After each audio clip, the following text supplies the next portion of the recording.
Have you ever wondered why Japan looks so rich? But the people often feel like they are struggling. When you look at the news, you see high-tech trains and neon lights.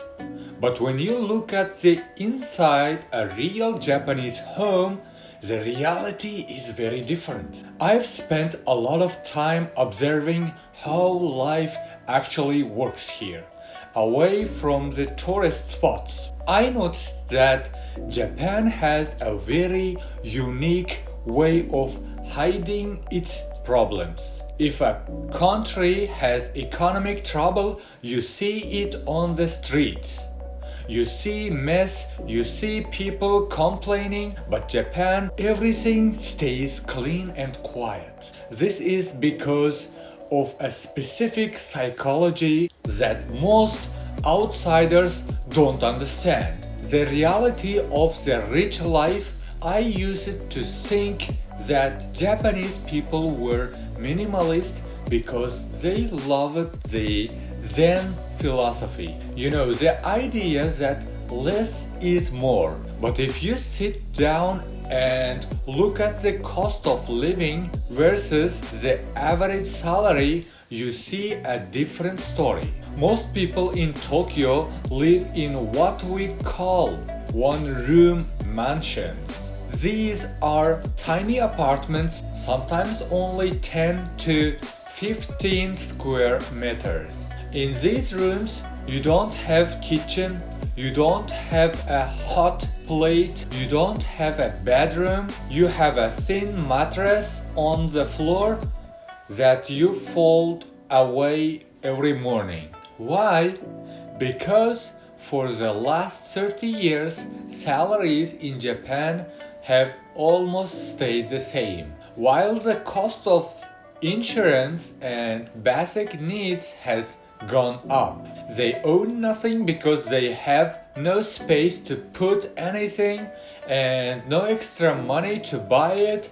This is economic minimalism. It's a survival move, not a fashion choice. The psychology of Gaman, there is a word I hear all the time.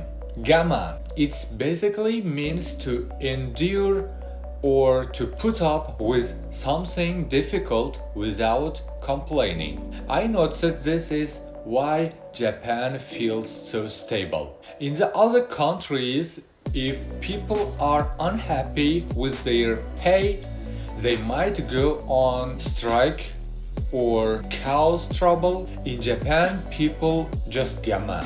They work harder, they sleep less, they spend less, they carry the weight of the economy on their own shoulders quietly. I've seen 70-year-old men working at the construction sites at night or cleaning toilets in department stores. On the outside, it looks like a great work ethic, but if you look closer, it's often because their pension isn't enough to pay for food and rent. They don't ask for help because in this culture, asking for a help is seen as a weakness or a way to bother other people. This creates a very strange contrast in daily life. You can go to the high-end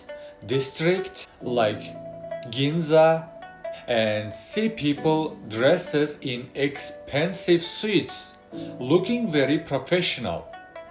But many of those people are going back to a tiny room where they eat 100 yen noodles for dinner. The system in Japan is built on keeping face. It is very important to look successful and organized to the outside world. This is why the streets are so clean and the trains are always on time. The society is perfect, even if individuals inside it are exhausted.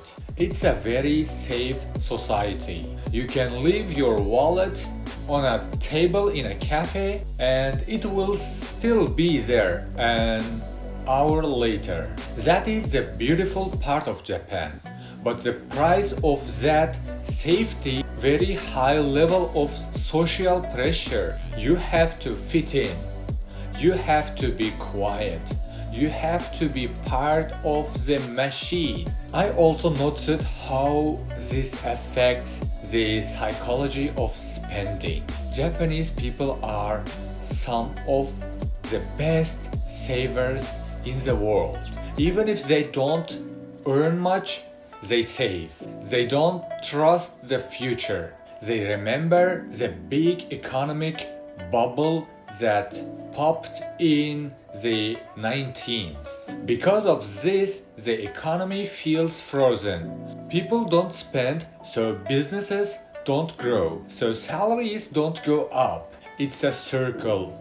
What we see as a calm country that is very afraid of making a mistake. When I look at Japan now, I don't see the futuristic robot land I saw on TV as a kid.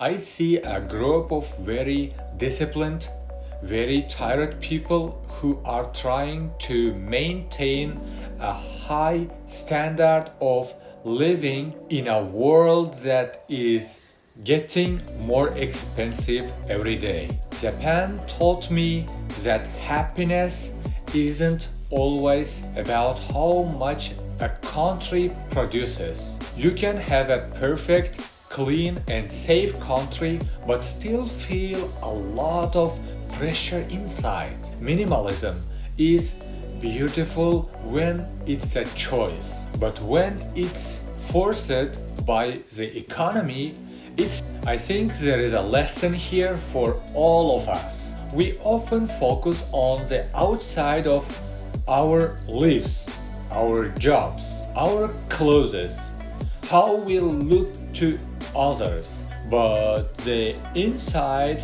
our time, our freedom and our mental health is what actually matters. If you found this observation interesting, feel free to follow to the channel for more real talks about life and economy here. Thanks for listening. Please look at the next video as well.